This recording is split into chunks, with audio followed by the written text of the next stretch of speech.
Kalau Allah yang sebenar wujud, Allah yang sebenar hidup, yang mau orangnya, orangnya bapak ibu, lihat tahu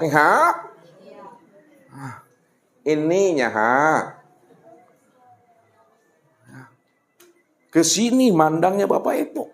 Tapi bapak ibu bukan Allah aja ngaku-ngaku Tuhan lo beko. Mengenal Allah bukan ingin jadi Allah. Mengenal Allah bukan ingin ngaku-ngaku Allah. Mengenal Allah bukan ingin merampok hak Allah.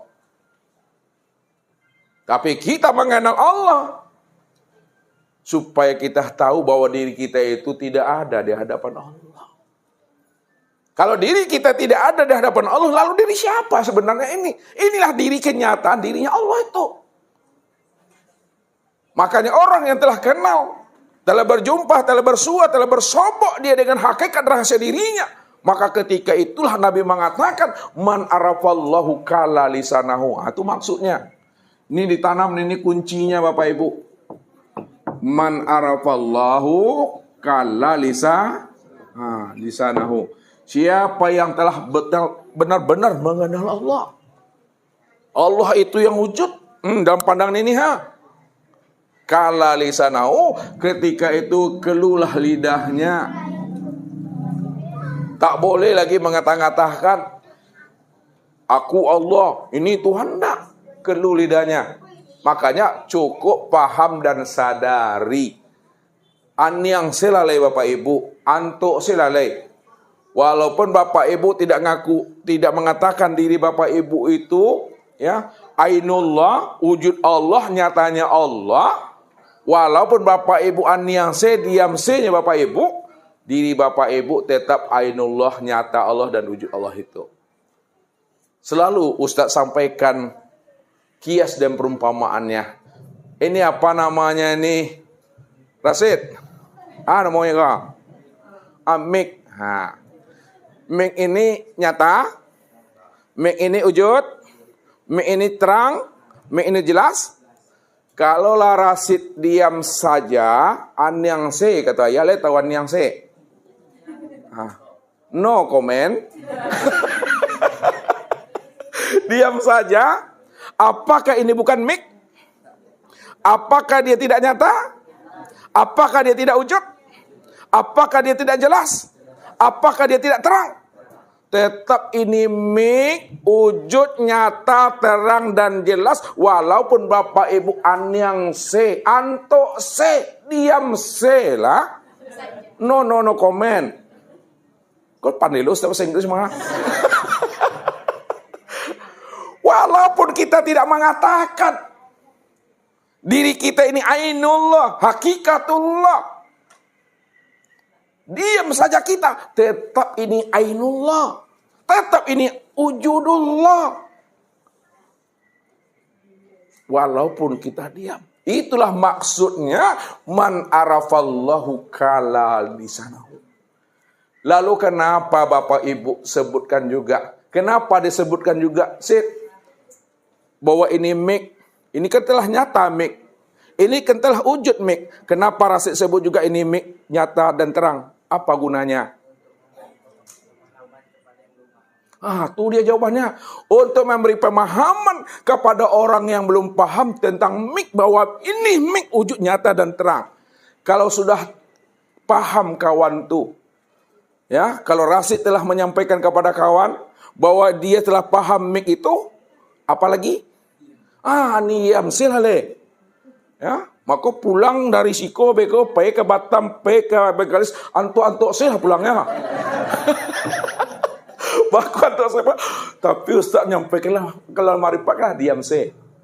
Bukan antuk dalam arti lisan. Bukan diam dalam arti kata-kata.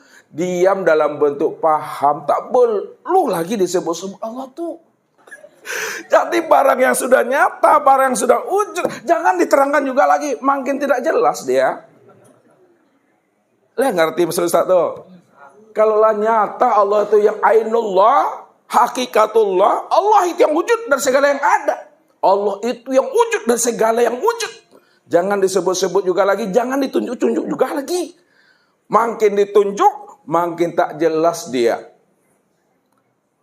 Cukup pahami dan sadari. Ya, jangan dicari-cari juga lagi. Bapak ibu lah dikenakan baju tu. Tahu dikenakan baju? Tuh dikenakan tuh. Bajulah dipakai, apalah pakai baju. Pak cari-cari juga baju Ikut tanganku, ini kakiku, dicari juga baju tuh. Cari juga tangan tuh. Tak perlu dicari tangan dan kaki. Kalau tak perlu, dia pakai lagi. Cukup sadari, pahamilah memang ko tanganmu, ko kaki ambo, ko baju nikmati aja lah itu.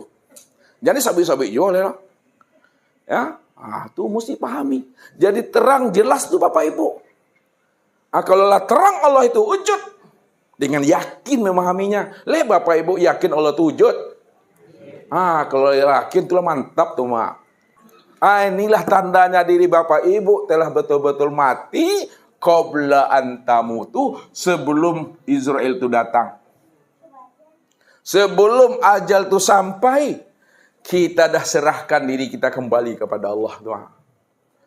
Tidak ada lagi diri Bapak Ibu yang merasa diri Bapak Ibu itu yang ada. Kan ada ditanya-tanya malaikat. Yang ditanya malaikat itu yang merasa dirinya yang ada tuh. Yang ditanya malaikat Tuhan. Tidak percaya, tengok dulu. Siapa yang duluan? Ya kan? Tuh.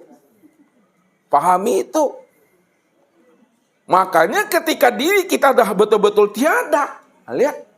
Ketika diri Bapak Ibu telah betul-betul tiada, maka kesempurnaan tiada itulah ada. Lihat. Kesempurnaan tiada itulah yang ada. Kalau diri Bapak Ibu telah benar-benar tuli, kesempurnaan tuli itu adalah mendengar. Kalau diri Bapak Ibu telah benar-benar buta, kesempurnaan buta itu adalah melihat. Kalau diri Bapak Ibu telah benar-benar bisu, kesempurnaan bisu itu berkata. Kalau diri Bapak Ibu telah benar-benar bodoh, maka kesempurnaan bodoh itu tahu. Kalau Bapak Ibu telah benar-benar lemah, maka kesempurnaan lemah kuat. Kalau Bapak Ibu telah menyadari diri Bapak Ibu telah benar-benar papa, maka sebenar-benarnya papa, kesempurnaan papa, itulah kehendak. Kalau diri Bapak Ibu dah benar-benar mati, maka kesempurnaan mati itu adalah hidup. Rupanya kesempurnaan tiada itu adalah ada. Kesempurnaan tuli itu mendengar. Kesempurnaan buta itu adalah melihat. Kesempurnaan bisu itu adalah berkata. Kesempurnaan mati itu adalah hidup. Kalau memang kesempurnaan tiada itu adalah ada, lalu siapa yang sebenar ada? Yang sebenar ada ya Allah.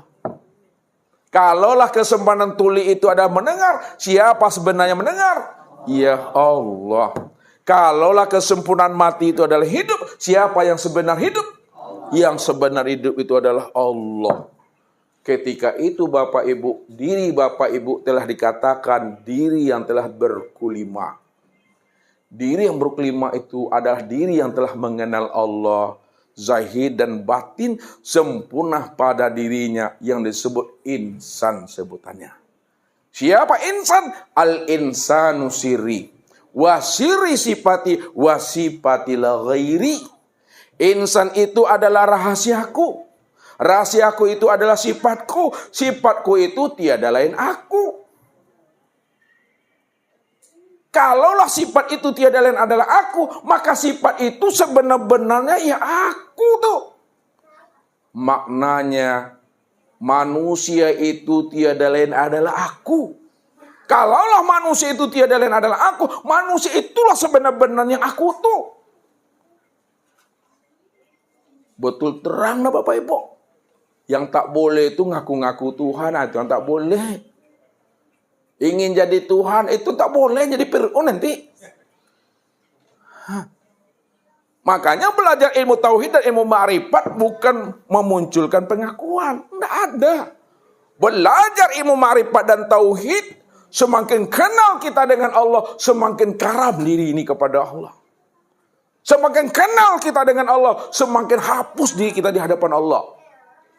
Makanya ketika diri telah haram, diri telah hapus, diri telah fana, walaupun Allah itu maha melihat, maka Allah itu tidak akan pernah mampu memandang wujud yang lain lagi selain daripada dirinya. Karena dialah yang ada semata-mata. Nah, kalau dah itu duduknya Bapak Ibu, ke hujan, ala baliknya ke langit tu maha. Kok Syria? Ala balik ke? Ke gagangnya ke Pinang?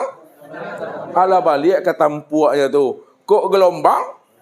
Ala surutnya ke lautan. Kok pisau? Lah masuknya ke sarangnya. Kok diri? Ala pulang ke asalnya. Inilah yang dikatakan oleh Rasul. Kullu syai'in yarji'u ila asalihi. Tiap-tiap sesuatu itu udah pulang dan kembali kepada asalnya. Bahwa segala yang ada, segala yang wujud, asalnya itu tiada lain adalah Allah. Siapa Allah itu? Allah itu nama daripada nama daripada Tuhan. Kalau Allah itu nama daripada Tuhan, yang Allah yang dikatakan Tuhan itu yang ma dirinya, bukan kihara. Dia yang sabana-bana Tuhan yang bernama Allah itu kiha. Betul? Yang kosong dalam ketiadaan, kosong dalam kehampaan, yang tak bisa disebut. Itu maksudnya tuh tak bisa lagi diceritakan, tak bisa dianalisa. Karena dia dalam keadaan batin. Batin. Apa arti batin? Tersembunyi. Walaupun dia batin tersembunyi, bukan berarti dirinya tidak ada. Dirinya tetap ada. Baru kita tahu si batin itu ada setelah dia zohir. Lihat kesimpulannya nih ya. Baru kita tahu si batin itu ada setelah dirinya zohir. Kalau dirinya belum zohir, dirinya belum wujud, dari mana kita tahu yang batin itu ada? Kalau dirinya belum zahir, dirinya belum wujud, dari mana Bapak Ibu tahu yang batin itu ada? Kan tidak tahu Bapak Ibu, maka di situ tidak bisa disebut. Kata-kata batin itu baru ada, disimpulkan setelah dia itu zohir, dia itu wujud. Setelah dia wujud dan zohir, disitulah kita paham dan mengerti, rupanya batin itu sebenarnya ada, bukan tidak ada. Baru kita tahu yang batin itu ada setelah dia zohir. Dari kata-kata zohir itulah kita bisa paham dan mengerti bahwa yang batin itu artinya ada. Tapi kalau dia tidak wujud, dia tidak zohir, maka tak ada disebut di situ. Kata-kata batin pun tidak bisa disebut. Ya, kata-kata batin tidak bisa disebut. Apa yang mau disebut Bapak Ibu? Rupanya Allah itu tak bisa disebut dengan kata-kata. Kalau disebut dengan kata-kata, maka Allah itu bersifat. Walaupun Allah itu bersifat, namun dia tiada bersifat. Lalu bagaimana Allah itu supaya tiada bersifat, dia Pak Ridho? Supaya Allah itu tiada bersifat, bagaimana? Disebut juga atau tidak? Tidak. Supaya Allah itu tidak bersifat, maka janganlah disebut la sautun wala harpun. La sautun wala harpun itu tidak ada lagi namanya huruf dan suara bil haqqi ilallah, melainkan hanya Allah. Ketika Bapak Ibu mengatakan la sautun wala harpun, itu bersifat atau? Bersifat tuh, di mana letak dia bersifat? Ketika disebut. Walaupun tidak bisa disebut kata-kata, hening sajalah, tapi itu bersifat. Supaya tidak bersifat, diam tuh berbunyi enggak tuh? Tetap berbunyi itu kan diam tuh, bersifat juga tuh.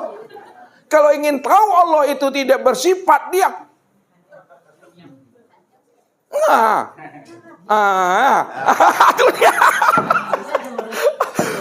Gila aku. Makanya yang membuat Bapak Ibu tuh pening lalat aku. Atu dialah tuh Gak bisa lagi dijangkau dengan akal fikir. Tak bisa dijangkau dengan ilmu. Karena dia tidak bisa dijangkau dengan ilmu dan akal fikir. Karena dia adalah sesuatu yang tinggi. Maka disebutlah dirinya itu dengan ungkapan zat. Nah, itu baru paham kita. Baru dikatakan namanya dengan zat. Zat itu maksudnya menunjukkan akan ketinggian dirinya yang tidak bisa dijangkau dan dijama oleh ilmu pengetahuan, oleh akal pikir. Karena dia tidak bisa dijangkau oleh ilmu pengetahuan dan akal pikir, maka disebutlah diri yang tidak bisa dijangkau dengan akal pikir dan pengetahuan, disebutlah dirinya itu zat. Sebenarnya Allah itu bukan zat. Allah itu di balik zat itu, Bapak Ibu, di balik zat. Di balik zat apa? Kuning. Allah itu bukan kuning. Allah itu di balik kuning. Allah itu bukan bil kuning kali Pak. Allah itu di balik bil kuning. Lagi? Allah itu bukan diam. Allah itu di balik diam. Allah itu bukan pening, tapi Allah itu di balik pening. Hening. Di balik hening itu dia. Makanya ketika di balik hening, pening aku. Berarti tidak bisa disebut kan? Allah itu bukan tidak bisa disebut itu, tapi Allah itu di balik kata yang tidak bisa disebut itu. Asailah. Mengaji juga tentang Tuhan. Aku yang ilmu. Sepici yang sebelum mati itu. Wallahu nafsun wa ana nafsu wujudahu. Allah itu diriku. Diriku inilah nyatanya wujud Allah. Ketika Allah mengatakan Allah itu diriku, bukan Bapak Ibu yang ngomong tuh. Itu Bapak Ibu yang ngomong tuh. Diri Bapak Ibu juga ada. Kok ngaku-ngaku pula ngomong? Orang mati bisa nggak ngomong? Tidak bisa Pak? Tidak bisa. Siapa yang ngomong tadi itu? Wallahu nafsiun wa ana nafsu wujudahu. Wallahu nafsiun wa ana nafsu wujudahu. Allah itu diriku, wa ana nafsu wujudahu, dan dirikulah wujud daripada dirinya. Itu bukan kata kita, tapi kata dia. Kata siapa dia tuh? Si Hu. Tuh Hu. Hu itu apa artinya tuh? Dia. Artinya dia. Apa makna dia itu? Aku Allah. Itu maksudnya. Jadi kalau Bapak Ibu udah paham dan mengerti, yang Huwa itu adalah dianya Allah, maka Bapak Ibu itu namanya sudah bakoh dah. Sudah berkekalan. Diri yang sudah berkelima. Diri yang sudah bakoh, diri yang sudah berkelima, diri yang berkekalan. Maka matinya tidak membangkai dia. Lihatlah namanya burung perkutut. Setiap hari dia berkekalan menyebut Allah. Matinya tidak membangkai dia. Burung perkutut aja mati tak membangkai. Makanya jangan kalah daripada burung perkutut. Mana yang ahli burung di situ? Nggak tahu burung perkutut pakai jalan pelepah tuh. Banyak di situ. Dialah satu-satunya burung yang mati tidak membangkai dia. Karena dia berzikir. Apa zikirnya kali Pak? Hu. Ini hu-nya. Ulang-ulang hu-nya. Apa artinya hu tuh? Itu kata burung perkutut tuh. Aku Allah, aku Allah, aku Allah. Yang punya hati yang bisa memahaminya. Yang mati hati tidak bisa. Boleh mati rasul. Yang mati rasul tidak bisa memahaminya. Kecilnya kok ilmu cocok logi mana mandi semua. Makanya Allah katakan, inna zalika la zikrun liman kana lahu qalbun. Sesungguhnya peringatan itu bagi orang yang punya hati dan punya rasa. Orang yang tidak punya hati dan tidak punya rasa, maka dia tidak akan pernah mampu memahaminya itu. Itu Allah bilang tuh. Inna zalika la zikrun liman kana lahu qalbun. Sesungguhnya yang demikian itu, peringatan itu, pemahaman tentang Allah. Allah itu yang hu. Itu bagi orang yang punya hati. Yang tidak punya hati dan tidak punya rasa, tak tahu dia yang hu itu siapa. Makanya Allah mengajari manusia itu dengan perumpamaan. Ambillah ilmu dari burung perkutut itu. Ambil pula ilmu dari burung beo. Burung beo itu pandai nak ngomong tuh. Pandai nak kelipah burung beo itu ngecat dia. Itu dia. Pandai mah berzikir tuh. Ajarnya lah zikir tuh. Kalah lu bapak ibu tuh. Ya kan tiba tamu. La ilaha illallah. Tuan. La ilaha illallah. Kamu pulang lewat. La ilaha illallah.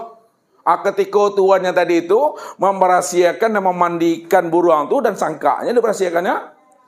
Ketika diperahsiakan ditangkuk di kucing. Padahal setiap ditanya nyoba zikir, namun pada saat matinya ndak la ilaha illallah sabinya keo. Wah. Awak jam mode dulu beko. Ya? Itu mesti tahu. Apa yang disebut kenal kita orangnya. Makanya antara burung beo dengan burung perkutut, siapa yang kenal dengan hakikat rahasia dirinya? Beo atau perkutut? Perkutut kalau ingin jadi burung, jangan ingin jadi burung beo. Burung perkutut salah. Itu kias tuh mah. Walaupun kias, ambillah ilmu di situ. Allah mengajari manusia ini dengan perumpamaan dan kias, dan Allah mengajari hewan ternak itu dengan cambuk. Itu ambil ilmunya. Makanya dalam Al-Quran itu Allah berkias-kias dia. Karena mengajari manusia itu dengan kias, karena manusia itu punya hati dan punya rasa. Orang yang tidak punya hati dan tidak punya rasa, dikiaskan pun tak paham deh Bapak Ibu. Jangankan dikiaskan, jale-jale diterangkan, tidak juga masuk itu doh. Itu yang mesti dibersihkan masalah kolbu itu. Jadi kalau Bapak Ibu sudah mati akan keakuan dirinya, maka ketika itu yang sebenar hidup hanya Allah. Itu yang dikatakan sepici yang sebelum mati itu. Alunnya wak mati wala tahu ma alun di kaku la tereseknya ma alun di resek la terasunya tu. Wah. Orang makan asam tujuan tu mengerinyam nyawa tu. Dia tu mengerinyam. Mengerti melelele wah. Orang makan asam di situ. Awak melelele tu. Tu tu rasu di naik preso di bawah tu rasu yang dirasui tadi tu. Inilah rahasianya Bapak Ibu. Jadi kuburkanlah diri kita ini selama-lamanya. Jangan ada diri kita itu bangkit lagi. Enggak ada lagi itu. Itu dah kiamat dah tu dah. Itu yang kiamat. Yang sudah bangkit mengenal dan menemu akan sejati dirinya. Bahwa sejati diri Bapak Ibu itu tiada lain adalah Allah.